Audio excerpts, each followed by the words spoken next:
Hi everyone, it's just gone 6 o'clock here in Bali and I am, as you can see, at the airport a week ahead of schedule. I have to rush home, unfortunately, so I was lucky enough to be healed enough yesterday afternoon for Dr. Roy to remove my stitches, although I have to be really careful. Don't lift anything heavy. That wouldn't be the suitcase. It's like 25 kilos, would it? Anyway, it is what it is. So, yeah, I'm heading back to Perth. I have left pillows, face gel masks, wedges, etc. at my hotel room. So, I'll try and work out something along the way for maybe someone to grab them and get them to Pam. I was planning on getting them to on the 21st at the lunch, but obviously that's out the window. So, yeah. I will let you know. I went through immigration, customs, face scanning, everything really well. There was no dramas at all. So it is correct that it's a structure, you know, eyes, nose, mouth structure. The AI picks up and nothing else, which is good. Nobody asked me to take any head coverings off, but you know, I am in Bali. The minute I hit Australia, I'm sure it'll be completely different. Our tolerance level is nil, isn't it? So anyway, on the plane, heading home, and I will catch up with you over the next couple of days and let you know how I'm progressing back home, where it's going to be 42 degrees again today. Looking forward to that, especially in this get-up. One thing I am going to do is try and get another compression bandage, because this one just gets so grotty and dirty and horrible, and then obviously when I go to wash it I need to put another one on. Can't be without one, pretty much. So yeah, I did put some makeup cover on today, you know, in the dark, so I can't say it's really good, but you know, it did certainly cover up anything that's left. I think it's rubbed off a little bit down here, but yeah, I did have that completely covered before I left, but you know, there's nothing I can do about that now. Just get on the plane, get home, and chat to you a little bit later. Okay, have a good day. I'll see you on the other side.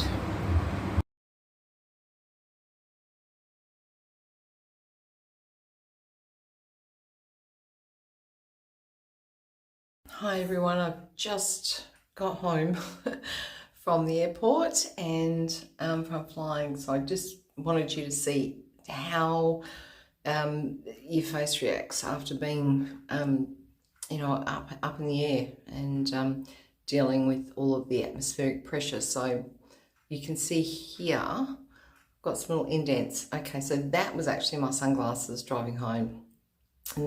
Because you know, it's hideously hot and horrible here in Perth, so that was my sunglasses that were sitting there. So that goes to show how much swelling I've got. I would not normally have that happening.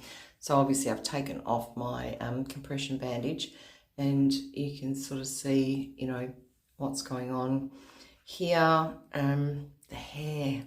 Okay, I've got to tell you, this or something like this is what you need to take with you if you are having Dr. Roy doing your surgery, because between the week of the bandages coming off and the compression bandage going on, you still can't wash your hair. And I get that, because the minute the skin's softened, you know, it's going to cause problems. So from Dr. Roy's perspective, obviously. So definitely get yourself some dry shampoo, take it with you, because take it from me, spent all day yesterday looking for some. There is none.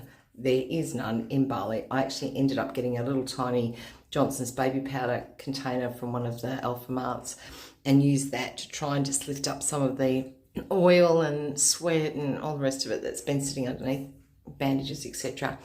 for the last week. And as I'm throwing it around, I'm thinking, oh my God, you know, lungs. As we know that we did that with our kids, and now we know it's not a good thing. Anyway, live and learn, live and learn. I don't know if you can you see there? We've got the stitches that have come out. Now I put some cream on it, you know, a sparrow's fart, or earlier this morning before I left the airport, remembering my flight was at 5. So I put some of the cream that Dr. Roy had given me onto here. Just a tip, it's exactly the same oil that you get if you're having your eyebrows tattooed or your lips done in Bali, okay? Exactly the same. So I put that on. That's twice a day that goes on once the stitches are out. And obviously there's still a little bit of you know, blood and whatever. I don't know if you can see behind here. But what I can tell you is that if someone was to chop my ear off, I was to do a Van Gogh right now, wouldn't know it. Because they are as numb as you can get. There is no feeling in those ears. So numb. That worries me a bit, because I'm sure if I slipped on them when they were bent, I wouldn't even know. That's how numb. But as Dr. Roy said, that's nerve thing. You know, you have the deep plane, that's what's going to happen. And it's going to take 2 to 3 months for the feeling to come back. I'm already getting a little bit of feeling that's coming back, which is good. I've got this little, you know, like I'm trying to give you a side-on view of that little bit of a, like almost an Adam's apple thing going on there. I'm sure that's going to not be a problem. It's just where the bandage sort of sits, the compression bandage sits. Don't care, not worried, because seriously, I'm going to do some before and after shortly. This is me in 2002. This is crazy. I've not got those jowls going on at all, not at all. And that's, you know, the way it is. I've still got little bits of lines here that, you know, have been there. Probably, again, the 2002 look that I had, not the really deep lines. And I've still got a little bit of droop going on here, but not the massive resting bitch face that I've had for the last couple of years. Now, that could be a facial thing, or it could actually be because of other factors. Not really sure. Anywho, but I'm still really schmicko happy, and this is just, you know, a week and a bit down the track, so I can't possibly give you a proper evaluation of the before and afters, how I really feel from before I had it done to what I think the results are, because I'm way away from that. But I think initially, if you're seeing something, you know, a week and a half later that makes you think, oh, okay, that was probably worth every cent. That's what I'm seeing with this whole gel thing going. The bruising is covered up with a bit of makeup, so it is still quite dark underneath there, but I think I've got off relatively well with the bruising, so I'm not unhappy about that at all. And certainly where the stitches are coming out, just have a good look. I can't see what you're seeing, but I'm hoping that you're seeing, you know, what's going on there.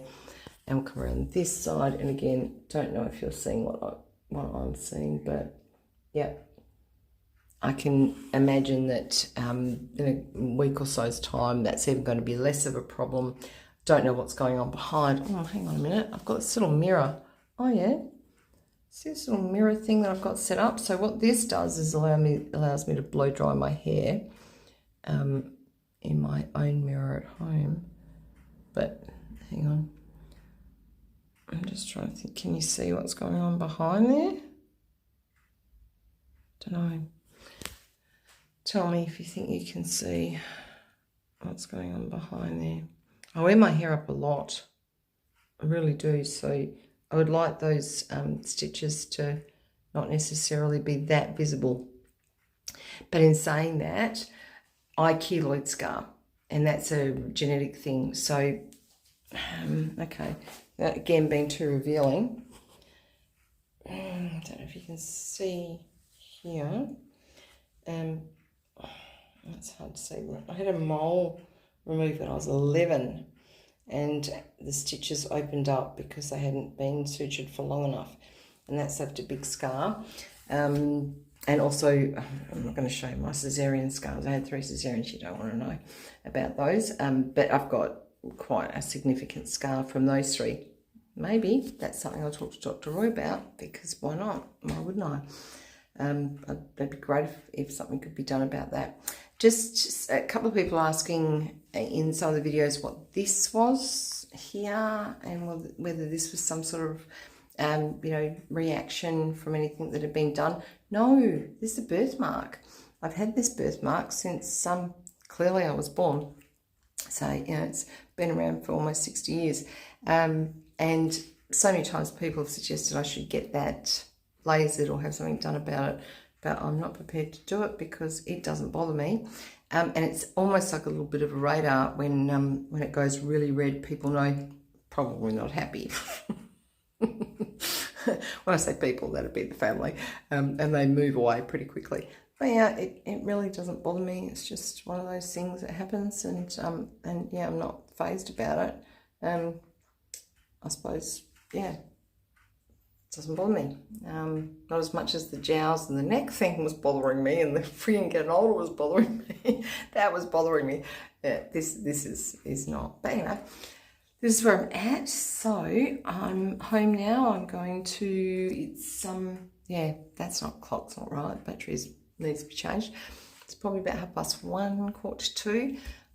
So I'm going to make sure that I get myself over to my daughter's house for daycare pickup at 4:30, so I can see her and her little 1-year-old daughter, 1-year-old son Ethan and 2-year-old daughter Brielle, who are the reason why I've needed to get home quickly. That and a few other things that have been going on with my mum. So yeah, we're home. But I think this is really interesting to look at. That's the sunglasses that I've been wearing. Just that little dent there. So there's still massive amounts of swelling. So it'd be very interesting to see if these little sort of marionette lines that I really didn't have before will disappear again. And what it's going to look like once the swelling dissipates, which I'm anticipating being, I don't know, 6 months probably, but you know, if it happens sooner, it happens sooner. All I know is that I do not have a turkey neck anymore. That is gold. Chat to you soon. If you're off having your surgery this week, I really wish you all the very best. Any questions, please keep contacting me. I'm really happy to have a chat with you and guide you on your way and really support you through the process, because you've all supported me through the process. I feel very privileged for that. I would have liked to stay a week, meet you all, or meet some of you at the morning tea with Pam, but it was not to be. I'm sure I will be back in Bali sometime soon, and we will catch up one way or another. If we're all people that go to Bali on a regular basis, then somewhere, somehow, we will all find each other. That's the way it works. Okay, take care, and I will chat to you tomorrow.